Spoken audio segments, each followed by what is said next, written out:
Muito boa tarde a todos, muita paz, muita luz, que as bênçãos do nosso Mestre Jesus nos envolva nesta tarde, traga-nos boas inspirações. Boa tarde, Charles, Aldenura, muito boa tarde a vocês. Meu nome é Aloprésio Damasceno. Estou hoje com a nobre tarefa de trazer reflexão não somente para vocês que irão nos assistir, mas sobretudo para mim também. Uma reflexão que me auxilie no entendimento das realidades pelas quais todos nós aqui nos encontramos, inclusive a mim mesmo. Onde na tarde de hoje vamos falar à luz da obra O Céu e o Inferno, que por sinal agora no mês de agosto completou 157 anos. Que maravilha! Uma obra riquíssima. Se nós queremos saber sobre a vida futura, sobre o futuro que nos espera após a morte,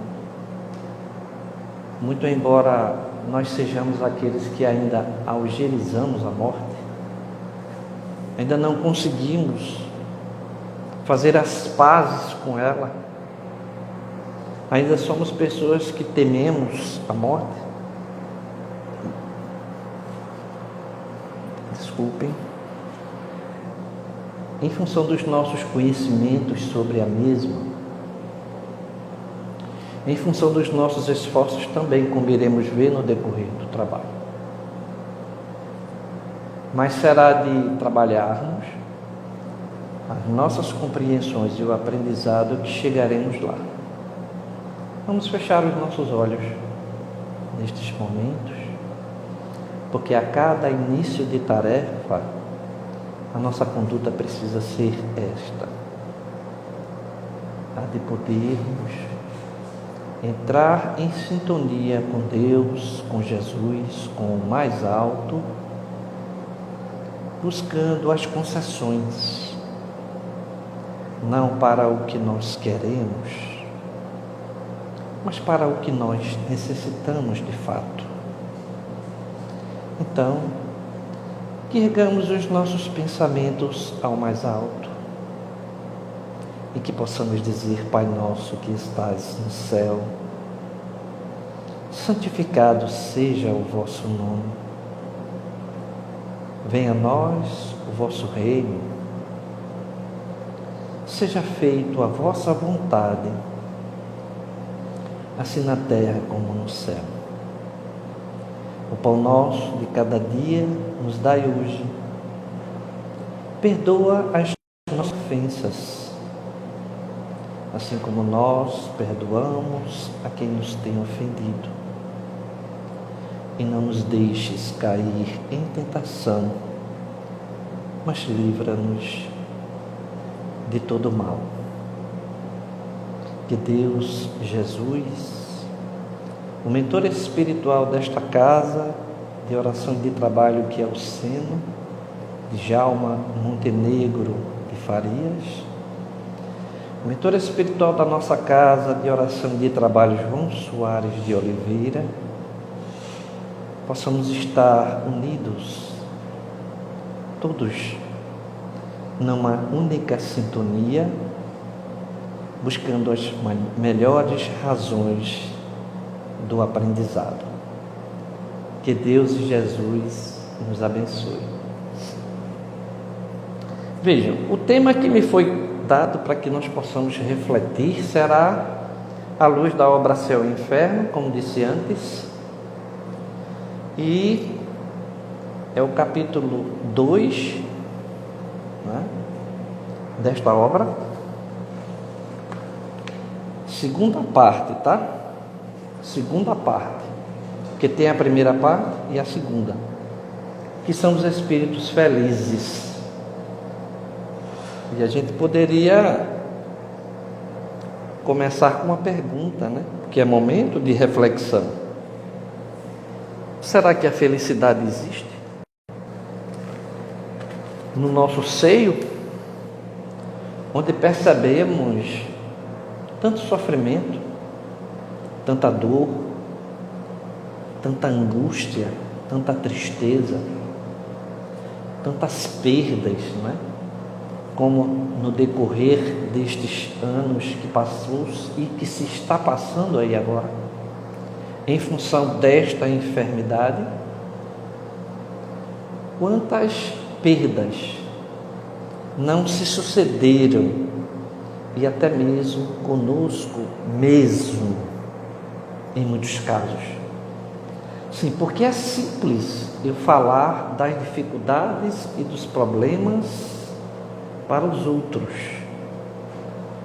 quando eu preciso endereçar este conhecimento para mim próprio e para o meu interior, porque eu não sou diferente de ninguém, eu sou igual a todos vocês, e eu também sofri perdas nesta pandemia. A minha filha, ela desencarnou, esteve conosco depois do seu nascimento, e só passou 48 horas conosco, e logo retornou. Uma filha querida, muito esperada, muito desejada.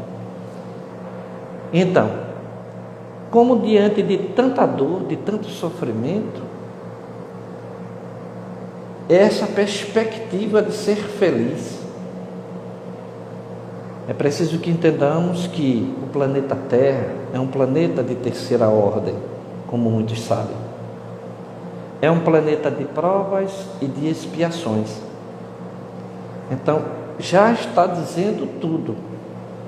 Se é de provas e de expiações, a probabilidade da dor e do sofrimento campear é muito grande, é imensa e muito intensa também.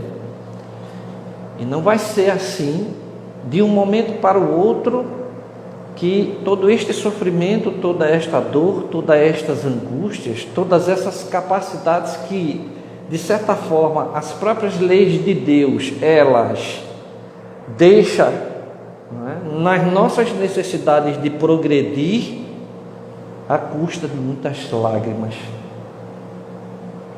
à custa de muitas angústias, a custo de muitas tristezas, até arrancando de nós expressões que mais ou menos deixa claro que a felicidade parece não existir aqui neste orbe, e que todos nós fomos marcados para o sofrimento e para a dor, não é? Mas vejam, a doutrina espírita, como ciência positiva, porque ela se baseia na razão, se baseia na lógica e na experimentação. E como filosofia também, em muitos momentos, se torna dura, duríssima, muito dura. E é por isso que não é tão fácil, não é tão simples ser espírita. E é por isso que o senhor Allan Kardec, no Livro dos Médiuns e em outras obras, inclusive o Evangelho, fala sobre o verdadeiro espírita. Porque para se ser espírita, é necessário vivenciar a essência dos ensinos de Jesus, que constam em todas as obras da codificação, inclusive no livro Luz, que é o Evangelho segundo o Espiritismo.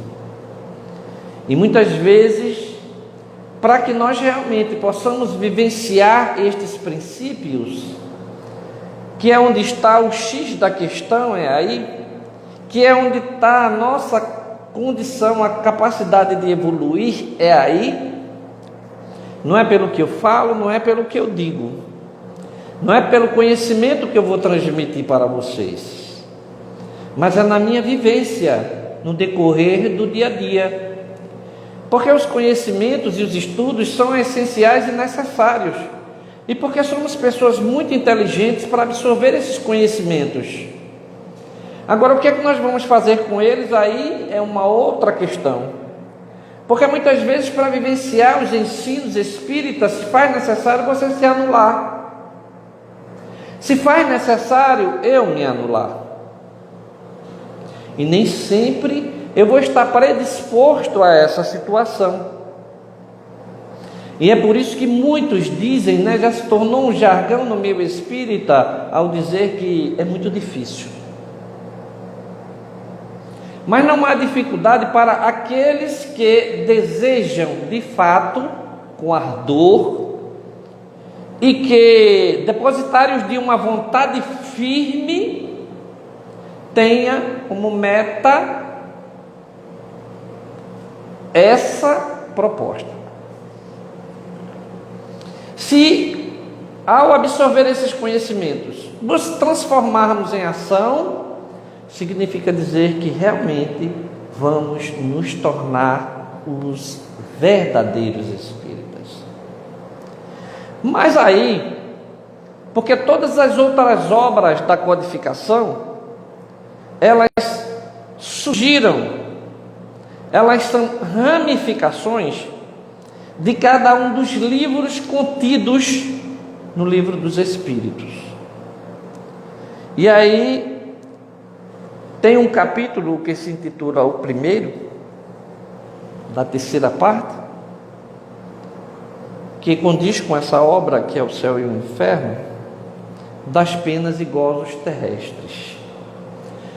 E o senhor Allan Kardec faz umas perguntas muito peculiares, muito interessantes, acerca da felicidade e das infelicidades relativas. E a primeira pergunta é a 920, ele se reporta ao Espírito Verdade e questiona: pode o homem gozar de completa felicidade na terra? Podemos nós? Porque quando se trata dessa pergunta que ele fez com relação a todos nós. Porque nós não somos os homens habitantes deste planeta. Então podemos nós gozar da completa felicidade aqui na Terra? É uma pergunta intrigante, Diante de tudo que eu já falei no meu início, é uma pergunta intrigante. Será que nós podemos gozar dessa felicidade? Aí eles respondem: não. Por isso que a vida lhe foi dada como prova ou expiação. A completa felicidade ainda, infelizmente, não. Por isso que a vida nos é dada como prova ou expiação. Lembram que eu tinha falado a priori que o nosso planeta é de provas e de expiações? Se é um planeta de provas e expiações, é porque nós estamos reparando os malfeitos. É porque nossas almas ainda possuem máculas, nódoas, que elas precisam ser eliminadas. Máculas, nódoas, marcas construídas por nós próprios, como nós vamos ver a seguir. Então, a completa felicidade não. Agora, de nós, dele, porém, depende a suavização de seus males e o ser tão feliz quanto possível na terra. Então, de todos nós é que depende essa condição. Vamos percebendo que a vida ela é de trabalho. Uma condição que não também agrada a muitos. Porque quando se transfere a responsabilidade para nós, nós ficamos um pouco acabrunhados e intrigados. Porque nas nossas preces nós queremos, desejamos, achamos que Deus é quem tem que resolver todas as coisas para todos nós. E que quando também nos tornamos espíritas, aí nós queremos crer que os espíritos é que tem que fazer todo o serviço para nós? E nesta pergunta e resposta, o Espírito deixa bem claro, e é muito sucinto ao dizer que nós, para termos direito a essa felicidade, tudo vai depender da suavização dos nossos males, não é? Depende de nós próprios, suavizar esses males e ser tão feliz quanto possível na terra. É trabalho, meus irmãos, é trabalho, é esforço, é dedicação, é empenho, não é? Mas a 921 também ele coloca: concebe-se que o homem será feliz na terra quando a humanidade estiver transformada, né? Vejam o raciocínio do senhor Allan Kardec, é uma outra pergunta. Quando a humanidade estiver toda transformada, não é? Ou seja, moralmente nós tivermos nos transformado, a reforma íntima, não é? Que no meio espírita parece doer um pouco a reforma íntima, mas a gente vai falar dela logo mais. Então, quando a humanidade estiver transformada, é que a terra será feliz. Enquanto isso, se não verifica, pode-se conseguir uma felicidade relativa, pelo menos isso, né? Já que a felicidade absoluta não é possível, já que a suavização das nossas dores, dos nossos sofrimentos, ou o aumento delas, compete a cada um de nós, é um trabalho que todos nós precisamos desenvolver, não é? Então, ele coloca que enquanto esse tempo não vem, não é? Podemos pelo menos desfrutar de uma felicidade relativa? Aí a resposta: o homem é quase sempre o obreiro da sua própria infelicidade. Façamos uma meditação nas nossas condições de vida hoje. Façamos uma meditação na forma em função dos nossos sofrimentos hoje. Se nós não tivemos nada a ver com isso, não é? É algo a se meditar. Então, nós somos sempre o obreiro da nossa própria infelicidade. Aí ele dá a dica, né? O Espírito Verdade dá a dica: praticando a lei de Deus, a muitos males se forrará e proporcionará a si mesmo felicidade tão grande quanto comporte a sua existência grosseira. Então, se nós formos pessoas flexíveis à vivência das leis de Deus, isso significa dizer que nosso sofrimento será mais brando e a possibilidade de fato, todos nós, gozarmos dessa felicidade relativa será possível. Está nas nossas mãos. Observe quão poder nós possuímos e nem sequer sabemos ou atentamos para essa situação de que temos esse poder nas nossas mãos, não é? Quando eu penetro essas páginas, eu fico mais embevecido, me sinto mais forte, particularmente, porque eu vejo que está nas minhas mãos a possibilidade de suavizar a minha dor ou de aumentá-la, de que se eu der atenção às leis de Deus e obedecê-las, menos sofrimento eu vou, com certeza, atrair para mim. Mas a 922 também coloca o seguinte: a felicidade terrestre é relativa à posição de cada um. É uma pergunta que o senhor Allan Kardec está fazendo. O que basta para a felicidade de um, analisemos isso, constitui a desgraça do outro. Não é assim? Muitos, para serem felizes, não é o que está na pergunta não, eu estou complementando, acham-se felizes levando vantagem em cima do seu irmão, não é? Então isso é claro hoje ainda, infelizmente. Não deveria de ser assim, mas é. Não é? Então, haverá contudo alguma soma de felicidade comum a todos os homens? Aí o Espírito de Verdade responde: com relação à vida material, é a posse do necessário. Cá para nós, quem é que se contenta com o necessário, né? Eu mesmo vou dizer uma coisa a vocês: estou aprendendo isso a duras penas. E tem me sido maravilhoso. Já tive um dia a ambição de ser rico, de ter poder. Hoje eu não tenho mais esta ambição. Hoje estou treinando, me reeducando para aprender a viver com o necessário. Não é tão simples não, tá?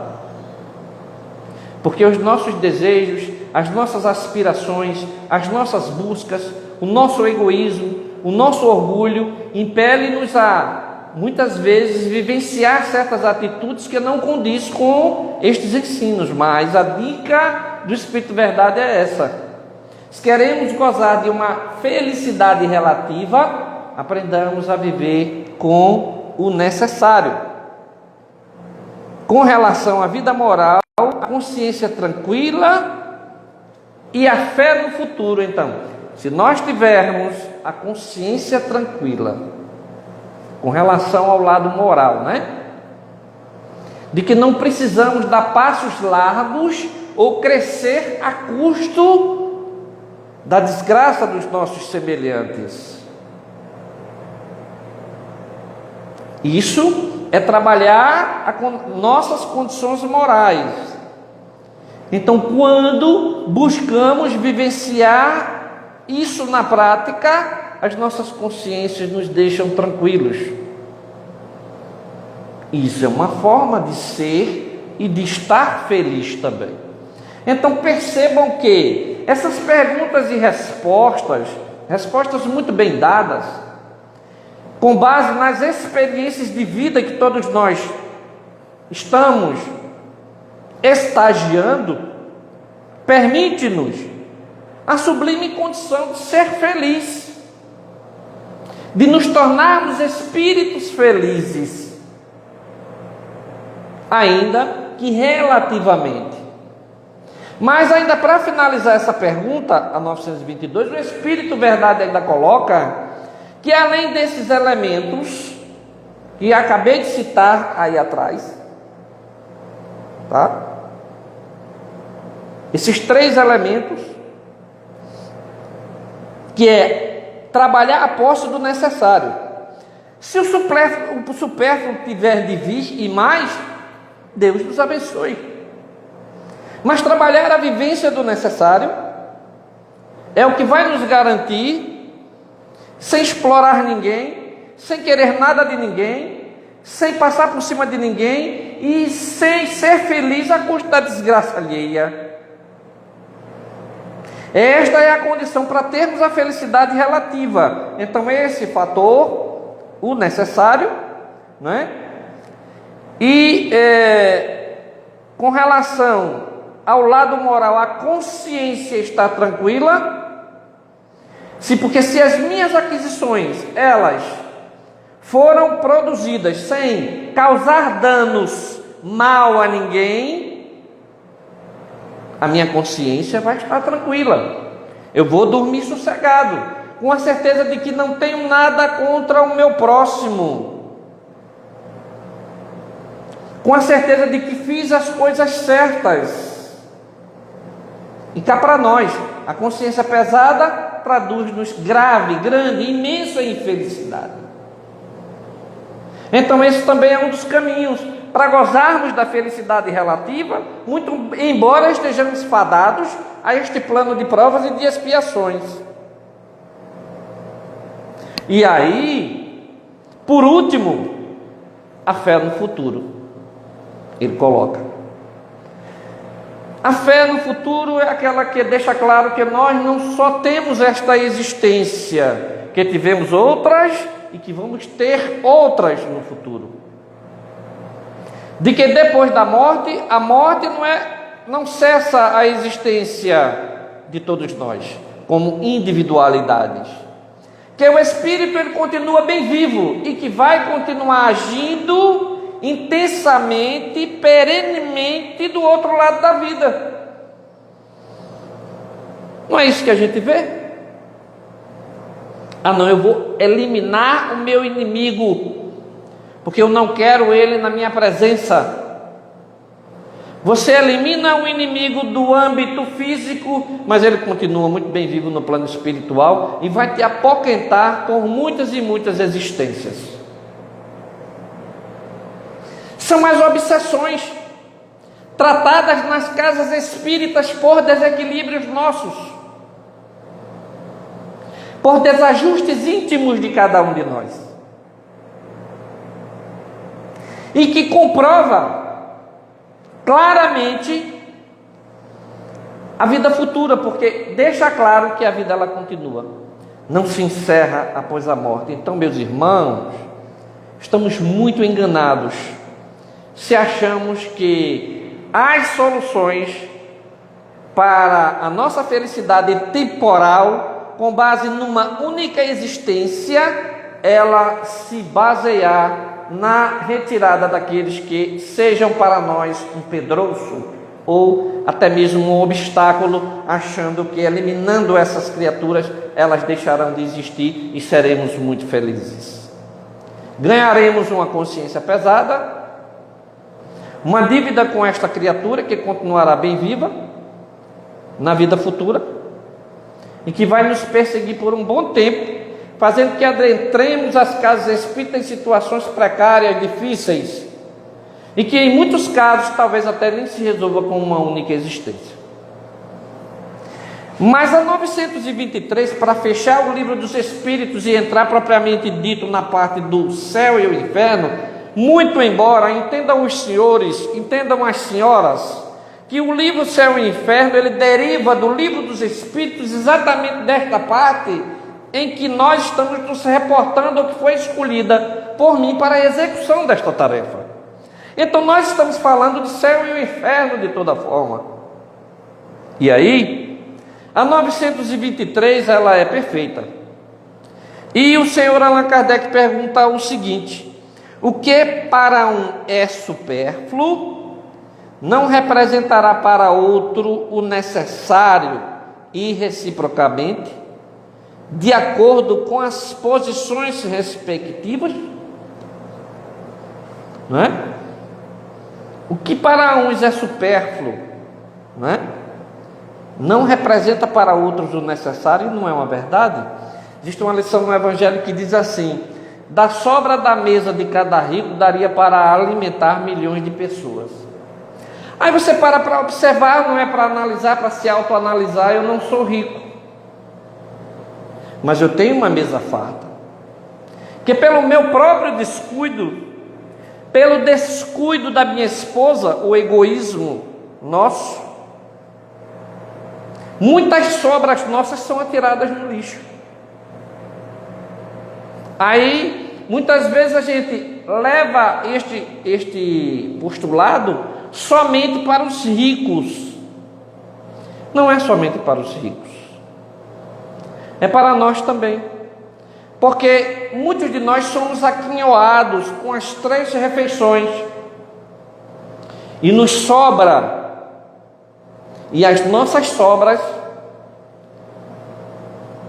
já têm endereço certo: o lixo.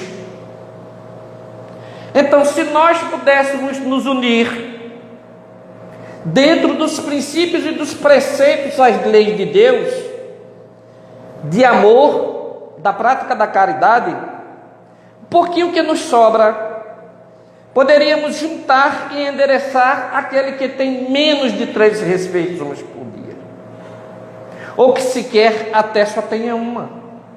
Ah, mas eu não conheço ninguém. Vamos conhecer, porque nós vamos ser cobrados por estar estragando um alimento. Então é perfeito quando ele diz aqui que da sobra, não é? Desse supérfluo, não é? Pode se tornar o necessário para muitas criaturas. Só vai depender de nós acordarmos para a realidade de querer fazer algo em favor dos nossos semelhantes, ajudando-os a ter a felicidade relativa, que neste ponto muitos de nós já possuímos, porque temos o direito às 3 refeições e ainda nos sobra alguma coisa que nós atiramos no lixo. Mas aí, com relação a essa questão, né, o Espírito Verdade dá a seguinte resposta: sim, conforme as vossas ideias materiais. Deixa eu repetir a pergunta: o que para um é supérfluo não representará para outro necessário, ou vice-versa? E reciprocamente, de acordo com as posições respectivas, ele responde sim, sim. Conforme as vossas ideias materiais, os vossos preconceitos, a vossa ambição e as vossas ridículas extravagâncias,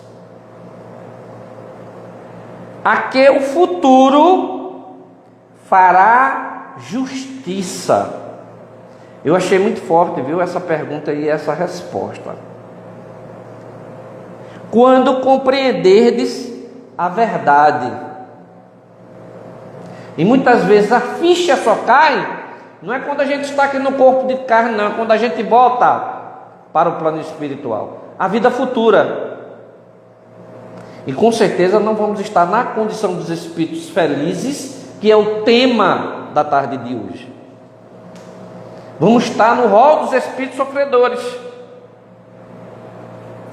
Mas aí ele continua: não há dúvida de que aquele que tinha 50.000 libras, é um exemplo que ele está dando, de renda, vendo-se reduzido a só ter 10.000 libras, se considera muito desgraçado, por não mais poder fazer a mesma figura, conservar o que chama a sua posição, ter cavalos, lacaios, satisfazer a todas as paixões, etc.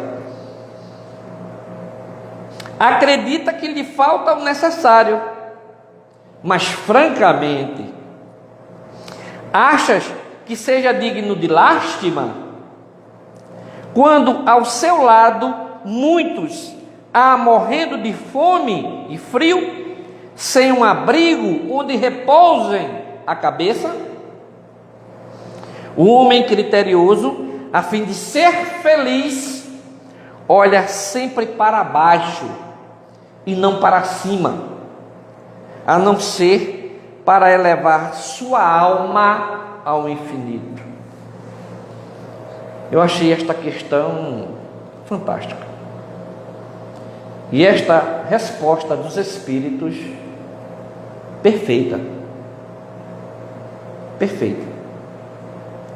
Nós, pelas nossas condições materiais, que sempre queremos tê-las, com o nosso orgulho, para que possamos ostentar uma condição, quando perdemos ela, e ainda nos resta muito, porque como ele coloca aí, tem muitos, e como eu coloquei, tem muitos que nem fizeram ainda hoje as 3 refeições, ou as 2, muitas vezes até somente uma, né?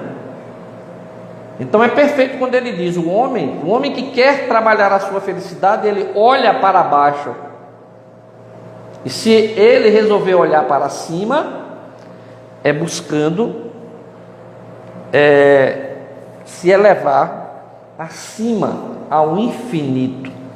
Então, se a gente quer ser feliz, não é? Precisamos ter algumas posturas diferenciadas. Eu ainda tinha aqui 4 mensagens, que eu não acredito que dê tempo de falar por causa da hora, né? Mas é aquele tipo de coisa A gente vai controlando o tempo e administrando da forma que a gente pode.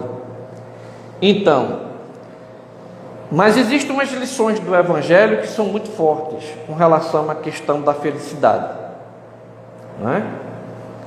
Uma delas seria a desgraça real, não é? Capítulo 5, bem-aventurados os aflitos. Qual será a desgraça real? Não é? Então, ele diz: vou revelar-vos a infelicidade sob uma nova forma, sob a forma bela e florida que acolheis e desejais com todas as veras de vossas almas iludidas. A infelicidade é a alegria, é o prazer, é o tumulto, é a vã agitação, é a louca satisfação da vaidade, que fazem calar a consciência, que comprimem a ação do pensamento, que atordoam o homem com relação ao seu futuro. A infelicidade é o ópio do esquecimento que ardentemente procurais conseguir. Tudo que a gente pensa, não é?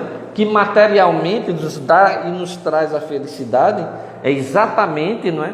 A infelicidade, porque a maior parte desta felicidade, ela tem como base a opressão dos nossos irmãos, dos nossos semelhantes. Essa mensagem é de um Espírito, está dentro das instruções dos Espíritos, do capítulo 5, não é?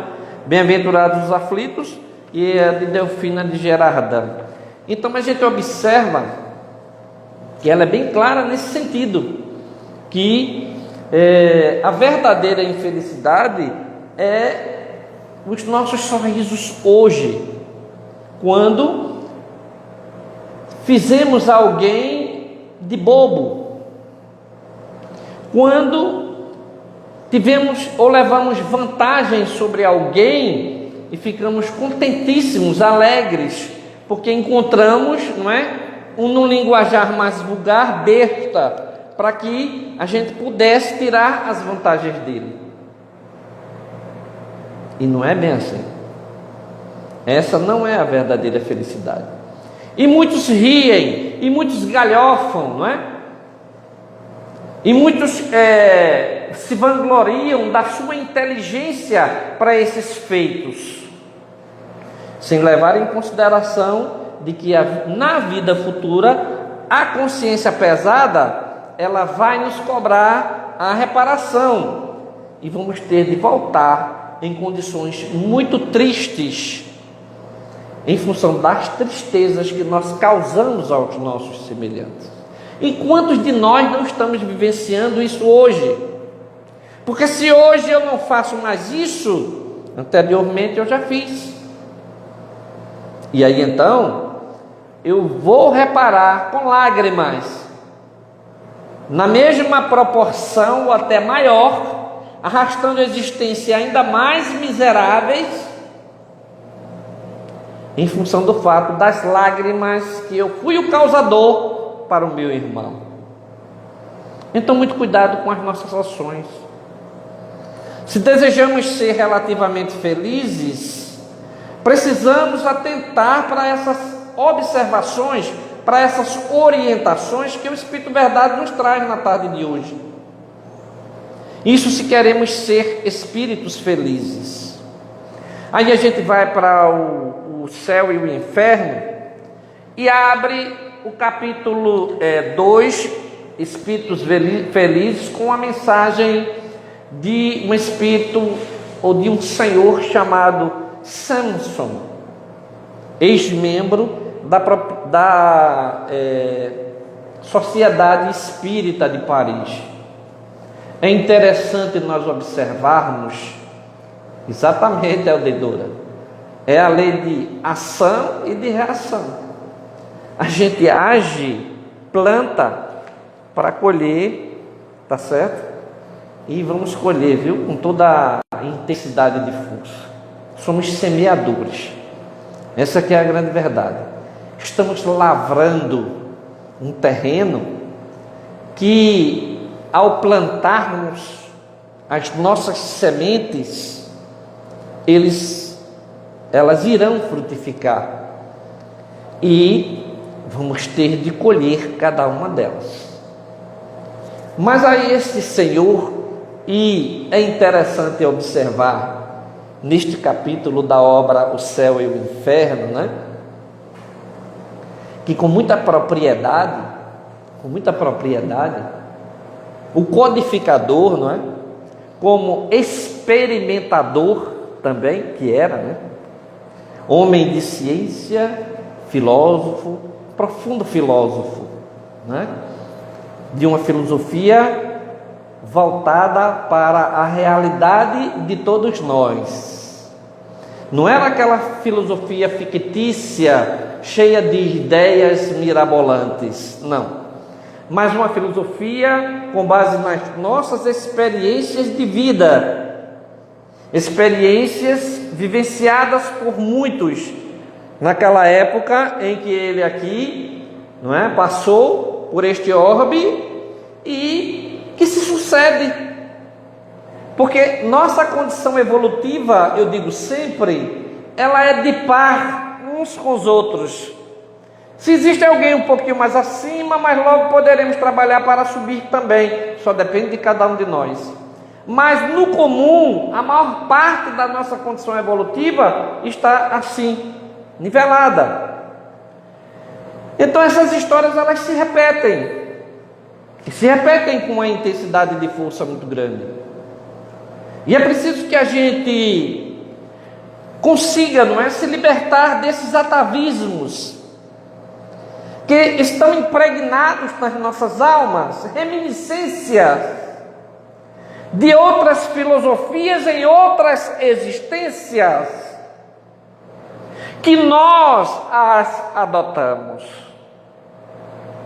e que por as tê-las adotado, vivenciado as mesmas, dentro dos princípios da matéria,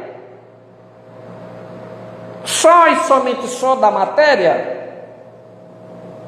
desconsiderando a vida futura, desconsiderando a vida após morte, não levando em consideração o ser imortal que todos nós somos como espírito,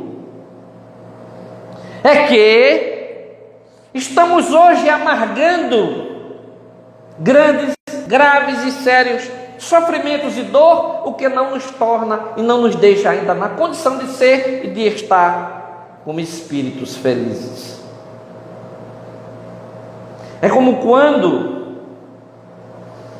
eu lia a história de Humberto de Campos no livro Crônicas de Além Túmulo, que ele foi instruído por sua doutrina de preferência que quando ele morresse iria para o céu, de que lá se encontrava Pedro, o chaveiro dos céus, de que Deus era aquele Senhor de barba branca, e de que ele estaria no reino dos céus, por cumprir simplesmente com os seus votos religiosos. E quando ele desencarna, que chega lá do outro lado, não encontra nada disso.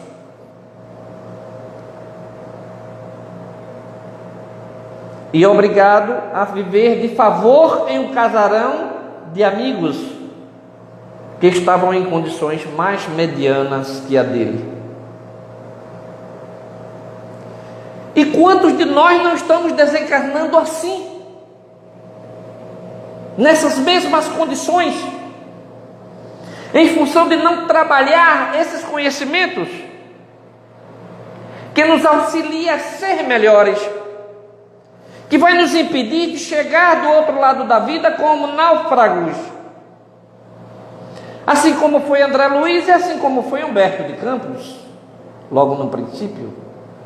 Hoje, verdadeiros ícones que desenvolveram-se muito no além-túmulo e auxilia maravilhosamente nas lides espíritas do nosso país e do mundo.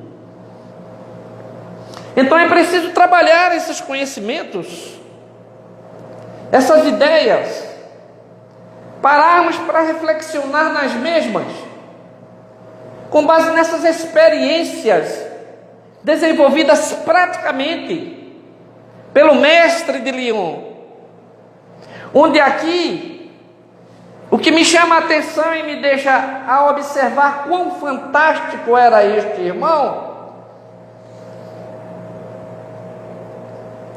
quando ele, em um último pedido do senhor Samson, gravemente enfermo, é o que esta primeira mensagem está aqui, no início desse capítulo dos Espíritos Felizes. O senhor Samson, muito doente, prevendo que estava prestes a desencarnar, membro da Sociedade Espírita de Paris, chama o senhor Allan Kardec e diz assim para ele: mestre, assim que eu morrer, assim que eu desencarnar, gostaria que tu me evocastes. Que beleza! Porque teve alguém que morreu, que atravessou, entre aspas, pela barca de Caronte naquele rio, e pôde trazer e deixar claro para nós, que é o que consta nessa mensagem aqui, as impressões que ele teve ao desencarnar. Condição esta peculiar a cada um de nós em função das nossas condições evolutivas, dos nossos desejos de buscar vivenciar a essência das leis de Deus ou não. Os princípios destes conhecimentos, onde nos anulamos para que muitos dos nossos irmãos se elevem, onde o nosso orgulho, o nosso egoísmo, a nossa tola vaidade é sufocada veementemente, para que outros possam e venham a ter a condição de brilhar, ofuscando nós individualmente as nossas luzes, para que outras venham a brilhar.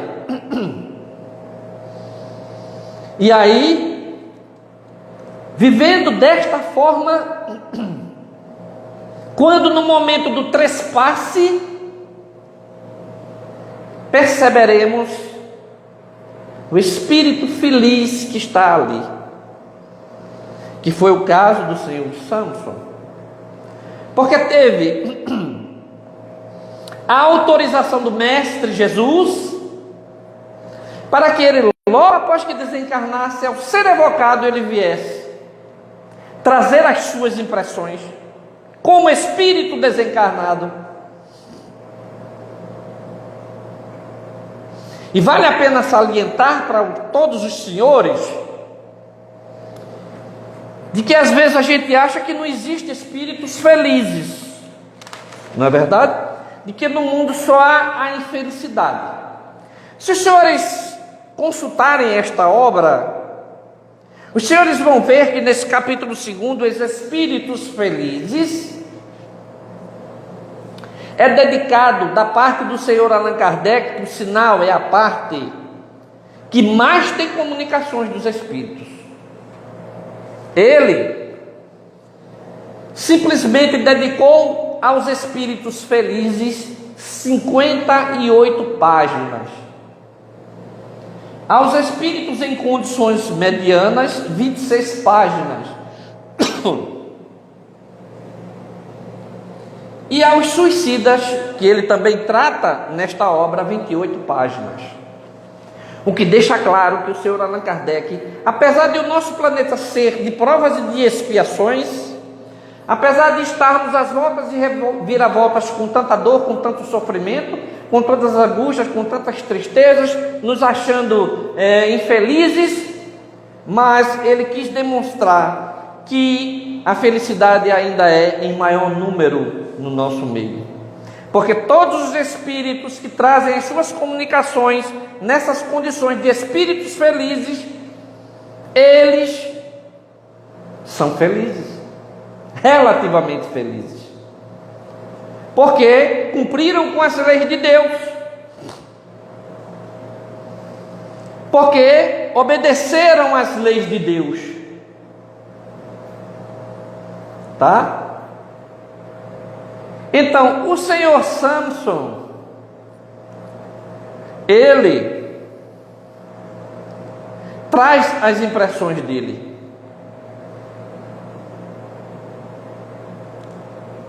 Acerca do seu trespasse. Sofreu muito. É aquela lição do Evangelho que Delfina de Gerardin, ela traz, não é?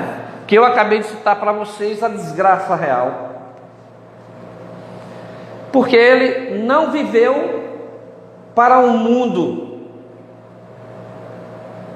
ele viveu para a sua evolução moral, estar de bem com a sua consciência, e tão crente na vida futura, que ele, tendo a certeza, como último pedido, prestes a desencarnar, pede para que o senhor Allan Kardec o evoque. E ele é atendido. Houve a concessão. Houve esta concessão. E quantas vezes a gente vai nos centros espíritas atrás de obter uma comunicação, né? De um pai, de uma mãe nossa, do marido, de um esposo, de uma esposa, né? Do marido, de uma mulher. E a gente não tem esse direito. Porque as condições evolutivas de cada um contam muito, para que, em função dos nossos despreendimentos, tenhamos condições de vir trazer uma comunicação. Uma comunicação espírita, mediúnica, minha gente, não é algo tão simples e que num passe de mágica a gente vai obter, não. É complexa, muito complexa. Ah, mas o médium sentou à mesa e na mesma hora se mediunizou e trouxe a comunicação do espírito. Sim. Sim. Houve a autorização. Mas não é algo simples não, é muito complexo. Tem gente até hoje rodando de casa em casa espírita aí afora para obter a comunicação de um filho, de uma filha, de um irmão, de uma irmã, de um pai, de uma mãe, de um marido, de uma mulher, e não consegue. Por conta da condição evolutiva daquela criatura que não se desprendeu da matéria o suficiente e que, em função dos seus feitos, ainda se acha preso à matéria em muitas regiões tenebrosas do plano espiritual. Então não é uma coisa tão simples assim. Mas o senhor Samson teve esse merecimento, porque foi um homem justo, foi um homem honesto, porque sofreu até o último momento sem reclamar, sendo resignado, agradecendo a Deus pelo sofrimento que o faria retirar da sua alma as máculas, as nódoas existentes de outras existências, em que com certeza ele as condensou no seu perispírito. E aí, sofrendo, resignado, agradecendo a Deus, numa atitude crística, podemos assim dizer. Porque vejam só, muitos de nós queremos envelhecer, não é? E ter uma morte sem sofrimento e sem dor. Não é assim, meus irmãos. Não é desse jeito, porque com o justo não foi assim. Com o homem mais justo, que passou pela face deste planeta, espírito de uma grandeza imensa, e nossos cérebros reduzidos, pequenos, egoístas, não sabemos dimensionar a elevação de Jesus. Não sabemos dimensionar a elevação do Cristo. Porque apenas o consultamos para a satisfação das nossas necessidades. Em vez de penetrar o seu evangelho através da vivência como condição ímpar e única, como ele mesmo deixou claro, ninguém vai ao Pai senão que pelo seu intermédio. E a gente despreza o evangelho. A gente despreza essas posturas que o Espírito Verdade acabou de colocar, da obediência às leis de Deus, de construirmos as nossas felicidades, não com a desgraça do nosso próximo, mas com o amor para os nossos semelhantes.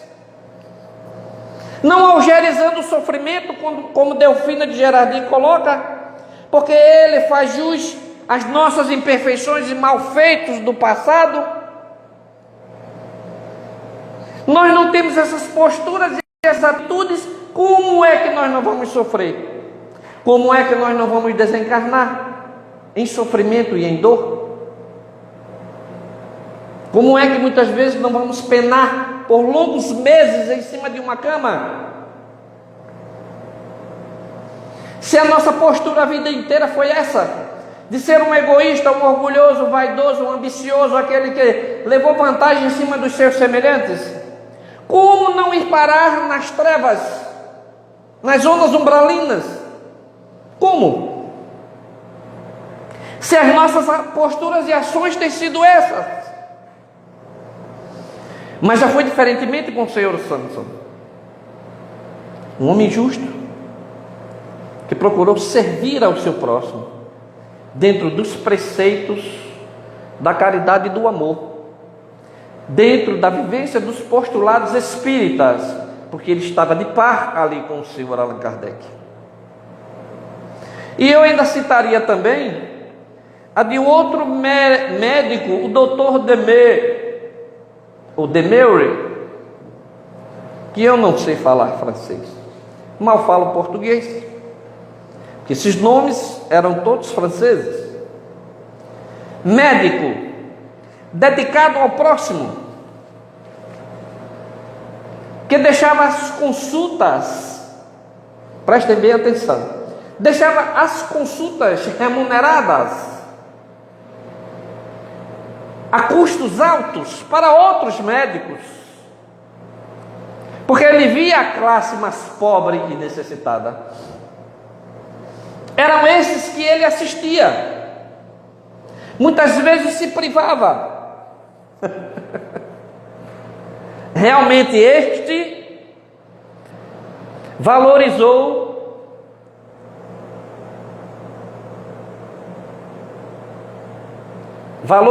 a Hipócrates e o seu juramento, porque ele se dedicava aos mais necessitados. Esse Eurípides Barçanufo é perfeito, Aldenura. Eurípides Barçanufo, eu até tinha separado aqui uma mensagem de Eurípides, nosso homenageado há uns 3 meses atrás, que ele nessa mensagem deixa claro para nós que muitas vezes a paz que nós queremos ter, ela se chama ociosidade. Eu tinha separado, mas como o tempo eu acho que não dá, aí então eu não quis citar. Mas você citou Eurípides, mas aí me recordo que ele, não é? Deixa claro nesta mensagem, que está lá no Instagram do Aeteu, no mês que o homenageado foi Eurípides Barçanufo, que ele disse que a paz que nós queremos ter, muitas vezes, é sinônimo de ociosidade, porque na grande verdade ninguém quer ser incomodado. E a gente vê isso, né? Às vezes estamos na frente da televisão, de perna para cima, um menino tem uma necessidade, um filho nosso, uma filha nossa, aí, menino, fica quieto que eu estou vendo aqui a programação. E o menino insistindo, menino, não me tira da minha paz. É outro que trouxe para nós muitos grandes, nobres e bons ensinamentos. E vejam bem, para finalizar que a hora está chegando, nenhum destes irmãos, eles, no fim dos seus dias, deixaram de ser tolhidos pelo sofrimento e pela dor. Ah, mas eu queria ter a mediunidade de Chico Xavier. Chico Xavier morreu cego, cheio de enfermidade, que até eu vi no nosso story, pela primeira vez, alguém perguntando a Chico: Chico, por que é que você depara com tantos espíritos como Emmanuel? Você não pediu a ele para lhe curar, né? Você cura tantas pessoas, por que é que ele não pode curar você? Né? Aí Chico coloca o seguinte: Chico deixa claro que se envergonharia, né, de chegar lá do outro lado da vida, diante de tantos outros irmãos que tiveram de amargar o sofrimento e a dor aqui na terra, sendo privilegiado, né, pelos espíritos que podiam beneficiá-lo. Eu acho essa resposta perfeita, mas não é fácil não, viu? É preciso ter uma certa elevação, um grande amor. Obrigada, Aldenor. É preciso ser aquele que realmente seja bastante desprendido, porque se não for assim, não consegue. E a gente cita Gabriel Delano, nos últimos dias ficou cego dos dois olhos, grande divulgador da doutrina espírita, apóstolo do espiritismo, não é? Leon Denis, a mesma coisa. Então, se a gente parar para analisar esses grandes ícones, esses espíritos felizes, porque eles partiram daqui sofrendo, quando retornam à pátria espiritual, como espíritos felizes, chegam lá, porque foram aqueles que negaram a si mesmos, tomaram a cruz que carregavam e seguiram ao Cristo. Então, meus irmãos, minhas irmãs, o assunto é muito vasto e extenso, porque eu só falei de 2 irmãos, mas tem muitos outros. Vale a pena estudar, vale a pena ler, vale a pena conhecer. Meimei também, não é? Um exemplo de Meimei. Maria Dolores. Maria Dolores tem uma mensagem no nosso Bom Dia que eu fiquei assim embevecido com essa mensagem. Eu gostaria de encerrar com ela, que ela diz assim: meus irmãos,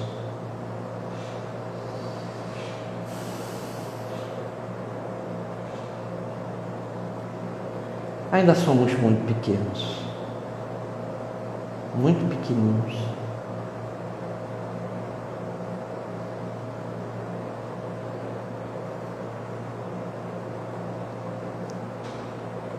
É grande a nossa pequenez, é muito grande.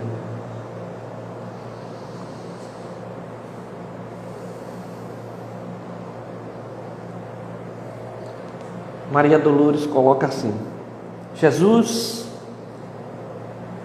aliás, ela coloca: não, Maria, não fui ainda ao alto, nem me elevei sequer um palmo à luz do firmamento. Quem ama não consegue achar o céu de um salto. Ao invés de subir aos altos resplendores, desci, mas desci muito, aos reinos inferiores. Fui a sombra abismal para a grande procura. Um amigo não esquece a dor de outro amigo que cai. Antes de me altear a celeste alegria, ao sol do mesmo amor a Deus, em que te enlevas, Vali-me após a cruz das grandes horas mudas e desci para as trevas, a fim de aliviar a imensa dor de Judas. Maria Dolores. Podia ela ter realmente ido aos páramos da luz, mas essa é a dinâmica dos espíritos superiores. Nas suas felicidades, nas suas condições de espíritos felizes, eles não sobem ao alto, sabendo que tem amigos lá embaixo, mergulhados nas trevas, necessitando de auxílio. E me faz lembrar o amigo incondicional de todos nós, Jesus,